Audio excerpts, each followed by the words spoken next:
Before I start today's episode, I want you to answer one question.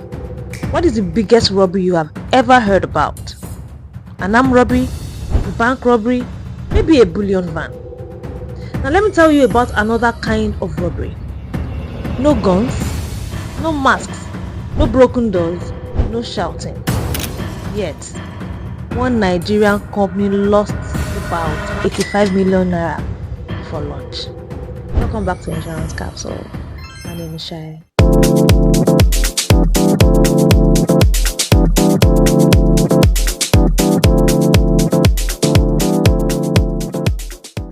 This story begins on an ordinary Tuesday morning. The kind of Tuesday where nothing unusual is supposed to happen. At exactly 8:07 a.m., the staff of this organization resumed work. The receptionist switched on the lights. The accountants opened the company's online banking platform. And of course, the managing director walked into his office carrying a cup of coffee. Everything looked absolutely normal. In fact, that was the problem. At exactly 8:19 a.m., the finance manager received an email. It looked like every other email they had received from one of their overseas suppliers. Same logo, same signature and same tone. Same email thread they had been discussing for weeks. The message simply read, "Good morning.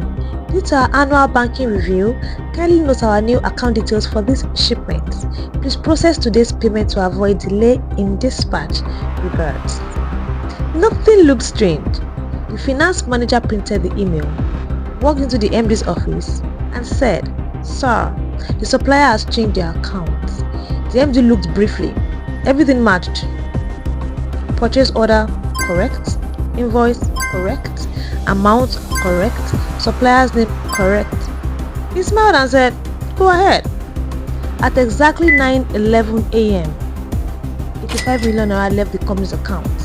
Everyone returned to work. Some staff discussed football, lunch. The office cleaner was singing quietly. Nobody knew the company had just made the most expensive mistake in its history. At exactly 12:46 p.m., the MD's phone rang. It was the supplier in China, and he said, "Mr. Tunde, we are checking on today's payment." Mr. Tunde smiled and he said, "It has already been sent." And then there was silence. Then the supplier replied, "We haven't seen the amount in our bank account." Everything stopped. The MD called for the finance manager. The finance manager looked at the accountant. The accountant opened the payment confirmation. Everyone checked the email again. And that was when they noticed it. One letter. Just one overlooked detail. And 85 million naira was gone. No shouting whatsoever. No armed robbery. No broken windows at all. Just trust. The bank was called immediately. A stop payment request was initiated. The receiving bank was notified. The police cybercrime units became involved. Digital forensic, everybody. Hours later, investigators uncovered the truth. These criminals had not hacked the bank. They had not hacked the company's computers. They had hacked something far easier. Human behavior. Weeks earlier, one employee had unknowingly entered company login details into a fake website after receiving what looked like a Microsoft security update. That single mistake gave criminals access to the company's email conversations. They didn't steal anything immediately. They waited patiently. They read conversations, learned payment patterns, studied invoice formats, copied signatures, and observed who approved payment. Then when the time was right, they quietly replaced one bank account number. Everything else remained exactly the same, and that is why nobody suspected anything. Now here is the main question. Was this simply fraud, or was it a business risk that could have been managed? Now think about it.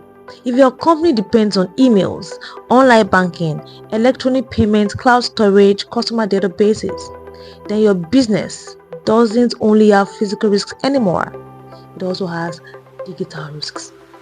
Today, many Nigerian businesses focus on protecting buildings, vehicles, and equipment. Those are important, but increasingly, businesses are thinking about cyber liability, depending on the policy and the organization's needs. Cyber liability insurance may help respond to certain financial consequences of cyber incidents, including legal liability, forensic investigation, regulatory response, customer notification costs, and other covered expenses. But here is something even more important. Insurance should never be your first line of defense. Good business controls should. If your supplier changes their bank account, pick up the phone. Call the supplier using the number already saved in your records, not the number inside the email. If someone sends an urgent payment request, pause. Verify. If your staff have never received cyber awareness training, start this week. If your email account still relies on only a password, enable multi-factor authentication today. Sometimes the biggest security upgrade isn't software, it is slowing down long enough to ask, does this actually make sense? Because in today's Nigeria, the most dangerous criminal may never enter your office. They only need you to trust the wrong message. So before I leave you today, I have just a question for you.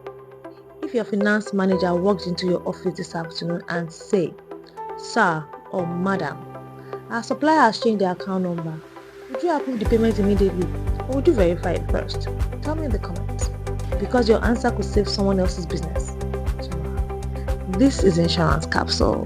So don't forget to like, follow, comment, subscribe if you found this insightful. See you in the next episode.